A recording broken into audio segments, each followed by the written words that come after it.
जरा तसव्वुर करें, अगर जुमले में कामा, फुल स्टॉप या क्वेश्चन मार्क ना हो तो या तो वो बात समझी जाती है या उलझी जाती है। इंग्लिश में सिर्फ अल्फाज अहम नहीं, बल्कि असल जान तो इनके छोटे छोटे पंक्चुएशन मार्क्स में छुपी हुई होती है, जो माने को बदल देती है और लिखाई को क्लियर और प्रोफेशनल बनाती है। तो आइए आज की वीडियो में हम पंक्चुएशन मार्क्स के रूल को पढ़ेंगे और आखिर में यूनिट नंबर 11 की एक्सरसाइज को भी सॉल्व करेंगे। Hello guys, S English academy में आप सबको खुशामदीद कहते हैं। तो चलिए वीडियो को शुरू करते हैं। Alright, welcome back. तो first of all punctuation marks के रूल्स को देख लेते हैं। फर्स्ट नंबर पर हमारे पास है पीरियड। तो पीरियड कहाँ पे इस्तेमाल होता है? Use at the end of a complete sentence. ये किसी भी जुमले के आखिर में इस्तेमाल होता है। मिसाल देखें, आई फिनिश्ड माय होमवर्क। तो ये एक कंप्लीट जुमला है। तो यहाँ पे एंड पे अगर आप देखें तो यहाँ पे पीरियड का इस्तेमाल हुआ है, पीरियड का या फुल स्टॉप का। ठीक है, इसको आप पीरियड कहे या फुल स्टॉप कहे, दोनों एक ही है। ऑलराइट, सेकंड नंबर पर हमारे पास है क्वेश्चन मार्क। तो क्वेश्चन मार्क हम कहाँ इस्तेमाल करते हैं? At the end of a direct question. ये हम किसी भी डायरेक्ट क्वेश्चन के एंड पे इस्तेमाल करते हैं। जैसा कि वेयर आर यू गोइंग, आप कहाँ जा रहे हो। तो यहाँ पे ये देखिए क्वेश्चन मार्क का इस्तेमाल हुआ है। ठीक है। थर्ड नंबर पर हमारे पास है एक्सक्लेमेशन मार्क। तो एक्सक्लेमेशन मार्क किसके लिए इस्तेमाल होता है? To show strong feelings like surprise, anger और जॉय। एक्सक्लेमेशन मार्क किसी भी स्ट्रॉन्ग फीलिंग जैसे कि सरप्राइज, एंगर या जॉय के इस्तेमाल होता है। जैसा कि वाओ, दैट्स अमेजिंग। यहाँ पे ये देखिए एक्सक्लेमेशन मार्क का इस्तेमाल हुआ है। कांग्रेचुलेशन, कांग्रेचुलेशन यहाँ पे एक स्ट्रॉन्ग फीलिंग जाहिर कर रही है, इसलिए यहाँ पे एक्सक्लेमेशन मार्क का इस्तेमाल हुआ है। ठीक है। ओके, आगे है कामा। तो कामा कहाँ पे इस्तेमाल होता है? Comma used to separate words in a list और small pause in a sentence. Comma किसी भी लिस्ट में वर्ड्स को सेपरेट करने के लिए, अलग करने के लिए या किसी भी सेंटेंस में छोटे से वक्फे के लिए इस्तेमाल किया जाता है। जैसा कि I bought apples, bananas and orange. ठीक है, तो यहाँ पे ये एक लिस्ट है और इसको सेपरेट करने के लिए यहाँ पे कामा का यूज हुआ है। अगला एग्जांपल है after lunch we went to the park. तो यहाँ पे छोटे से वक्फे के लिए यहाँ पे कामा का इस्तेमाल हुआ है। फिफ्थ नंबर पर है semicolon. Semicolon used to join two short sentences that are related. तो ऐसे जुमले जो एक दूसरे से रिलेटेड हो उसको जोड़ने के लिए सेमीकोलन का इस्तेमाल होता है। For example, it's raining we can't go outside. तो यहाँ पे ये देखें, ये दोनों सेंटेंस एक दूसरे के ऊपर डिपेंड करता है, इसीलिए यहाँ पे बीच में सेमीकोलन का इस्तेमाल हुआ है। सेकंड एग्जांपल है I wanted to play, my friend wanted to study. ये दोनों एक दूसरे के साथ रिलेटेड हैं, इसीलिए इसके बीच में यहाँ पे सेमीकोलन का यूज हुआ है। ऑलराइट, सिक्स नंबर पर है colon. Colon use before a list, explanation और एग्जांपल। कॉलन किसी भी एक्सप्लेनेशन, एग्जांपल या किसी भी लिस्ट से पहले इस्तेमाल किया जाता है। मिसाल देखें, I need 3 things, a pen, a notebook and a ruler. तो यहाँ पे ये देखें, इस लिस्ट से पहले यहाँ पे सेमीकोलन का इस्तेमाल हुआ है। ठीक है। दूसरा एग्जांपल है ही हैड वन गोल, और वो क्या है? टू विन, यानी कि जीतने का गोल है। ठीक है, तो इस गोल को एक्सप्लेन करने के लिए यहाँ पे कॉलन का इस्तेमाल हुआ है। ओके, आगे है 7 नंबर पर है अपोस्ट्रोफी। अपोस्ट्रोफी दो जगहों पर इस्तेमाल होता है, एक पोसेशन के लिए और दूसरा कंट्रैक्शन के लिए। पोसेशन का माना है मलकियत, यानी यहाँ पे देखिए ये बुक सारा की मलकियत है। ठीक है, तो यहाँ पे इसलिए सारा के साथ अपोस्ट्रोफी और एस का इस्तेमाल हुआ है। लेकिन यहाँ पे आप गौर करें कि अपोस्ट्रोफी के बाद जब एस आए तो इसका मतलब है कि ये सिंगुलर की बात हो रही है। ठीक है, लेकिन जब एस के बाद जो है ना वो अपोस्ट्रोफी आ जाए तो इसका मतलब है कि ये प्लूरल की बात हो रही है। ये बुक सिर्फ सारा की है, जबकि ये कमरा तमाम के तमाम स्टूडेंट्स का है। आगे है कंट्रैक्शन। तो कंट्रैक्शन के लिए भी हम अपोस्ट्रोफी का इस्तेमाल करते हैं। जैसा कि डू नॉट को अगर हम कंट्रैक्ट करें तो फिर हम यहाँ पे डू नॉट, यहाँ पे बीच में टी से पहले अपोस्ट्रोफी लगाते हैं, और इसी तरह इट, इसको हम एट्स बोलते हैं। 8 नंबर पर है quotation mark. Quotation mark use for someone's exact words और शॉर्ट टाइटल। कोटेशन मार्क हम शॉर्ट टाइटल के लिए इस्तेमाल करते हैं या किसी शख्स की बात को हूबहू लिखने के लिए इस्तेमाल करते हैं। जैसा कि she said I am ready. I am ready किसने कहा था? उसने कहा था, तो इसीलिए यहाँ पे ये उसकी ही बात है, इसीलिए यहाँ पे ये कोटेशन के अंदर लिखा हुआ है।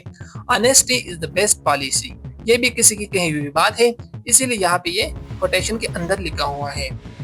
9 नंबर पर है parentheses. Parentheses used to add extra information or an aside. Parentheses किसी भी जुमले में, किसी भी सेंटेंस में एक्स्ट्रा इंफॉर्मेशन को ऐड करने के लिए यूज होता है. जैसा कि he arrived late, वो लेट पहुंचा, लेकिन यहाँ पे ये parentheses के अंदर एक एक्स्ट्रा इंफॉर्मेशन है क्योंकि ट्रैफिक बहुत बुरा था. ठीक है, तो इसलिए वो लेट पहुंचा. सेकंड एग्जांपल है my brother who live in Lahore is a doctor, यानी मेरा भाई डॉक्टर है, लेकिन कौन सा वाला भाई, जो लाहौर में रहते हैं, तो वो वाला भाई. ठीक है, तो यहाँ पे ये पैरेंथेसिस के अंदर एक्स्ट्रा इंफॉर्मेशन लिखी हुई है.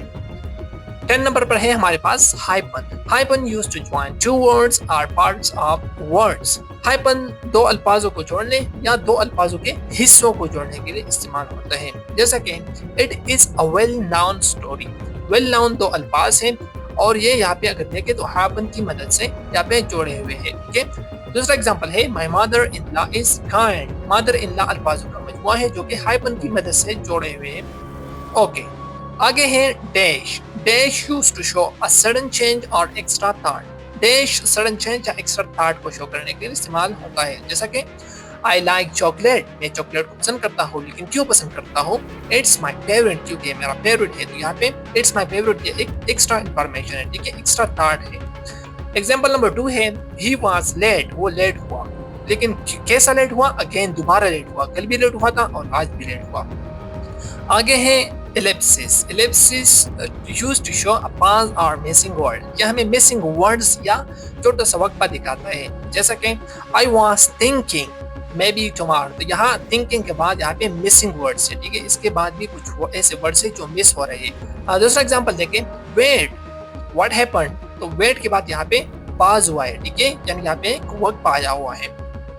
Alright, तो let's jump into the book. अब बुक पे चलते हैं, वहाँ पे एक्सरसाइज को सॉल्व करते हैं. Alright guys, तो पंक्चुएशन मार्क्स के रूल को हमने देखा, अब हम पंक्चुएशन के प्रैक्टिस करेंगे. ठीक है, तो इसमें से करेक्ट ऑप्शन चूज करना है. इसको मैंने ऑलरेडी देखा हुआ है ताकि वीडियो ज्यादा लंबी ना हो. तो यहाँ पे ऑप्शन नंबर सी करेक्ट है. This is what I ate for breakfast, semicolon, an apple and a bowl of cereal. तो यहाँ पे सेमीकोलन इसलिए इस्तेमाल हुआ है कि यहाँ से राइट साइड पे यहाँ पे लिस्ट शुरू हुआ है. ठीक है, तो इसीलिए यहाँ पे सेमीकोलन का यूज हुआ है.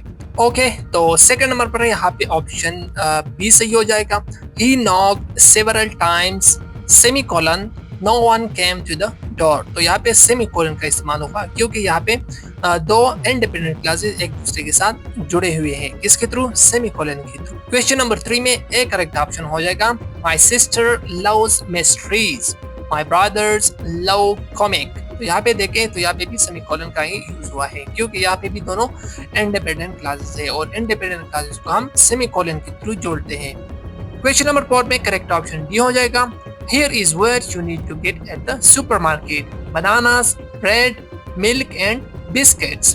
तो यहाँ पे कॉलन का इस्तेमाल हुआ है क्योंकि यहाँ पे एक लिस्ट बताया गया है और रूल्स में हमने ऑलरेडी पढ़ा कि लिस्ट, एग्जांपल्स और एक्सप्लेनेशन के लिए हम कॉलन का इस्तेमाल करते हैं. क्वेश्चन नंबर 5 में करेक्ट ऑप्शन डी हो जाएगा. The window was open. I looked out toward the empty field. तो यहाँ पे दो इंडिपेंडेंट क्लासेस एक दूसरे के साथ सेमीकोलन के थ्रू जुड़े हुए हैं और रूल्स में हमने ऑलरेडी पढ़ा कि सेमीकोलन के थ्रू हम दो इंडिपेंडेंट क्लासेस को जोड़ते हैं. आगे है exercise. Through out the following paragraph you will find a number of empty brackets. Replace each set of brackets with a comma और सेमीकोलन. तो इस पैराग्राफ में जितने भी ब्रैकेट्स है उसके अंदर या तो कॉमा लगाना है या सेमीकोलन लगाना है. ठीक है, तो इसको आप खुद जाके देखें क्योंकि अगर इनको मैं स्टेप बाय स्टेप सॉल्व करूंगा तो बहुत टाइम लगेगा और वीडियो लंबी होगी. ठीक है, आगे है punctuation marks and capital letters. Rewrite the following sentences using appropriate punctuation marks and capital letters where necessary. तो इन सेंटेंसेस में से जहाँ पे लेटर्स को कैपिटल करना हो तो वहाँ पे हम लेटर्स को कैपिटल करेंगे और जहाँ पे पंक्चुएशन नेसेसरी हो तो वहाँ पे हम पंक्चुएशन लगाएंगे. ठीक है, तो पहला नंबर क्वेश्चन देखिए.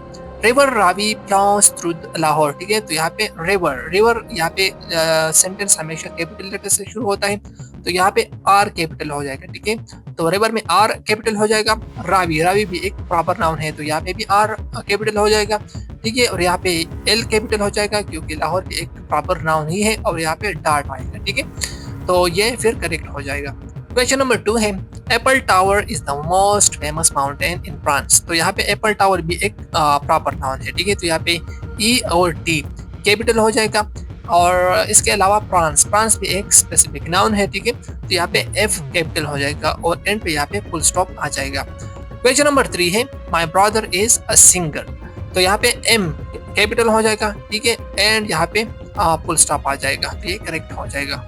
ओके, क्वेश्चन नंबर 4 है where have you been all this time. तो यहाँ पे वेयर डब्ल्यू कैपिटल हो जाएगा और यहाँ पे इसके अलावा यहाँ पे जो है ना क्वेश्चन मार्क आएगा, ठीक है, क्योंकि यहाँ पे क्वेश्चन हो रही है कि तुम इतने अरसे से कहाँ थे।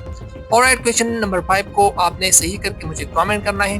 और क्वेश्चन नंबर 6 है कम हियर एट वंस। सी यहाँ पे कैपिटल हो जाएगा और वंस के बाद यहाँ पे फुल स्टॉप आ जाएगा, ठीक है। क्वेश्चन नंबर 7 है Abrar is a smart boy. Abrar यहाँ पे एक प्रॉपर नाउन है और सेंटेंस का बिगिनिंग भी है, तो यहाँ पे एक कैपिटल हो जाएगा और इसके अलावा यहाँ पे फुल स्टॉप आ जाएगा। क्वेश्चन नंबर 8 है Sania couldn't believe her eyes when she saw the bicycle। तो यहाँ पे एस कैपिटल हो जाएगा और यहाँ पे जो है ना वो फुल स्टॉप आ जाएगा, ठीक है।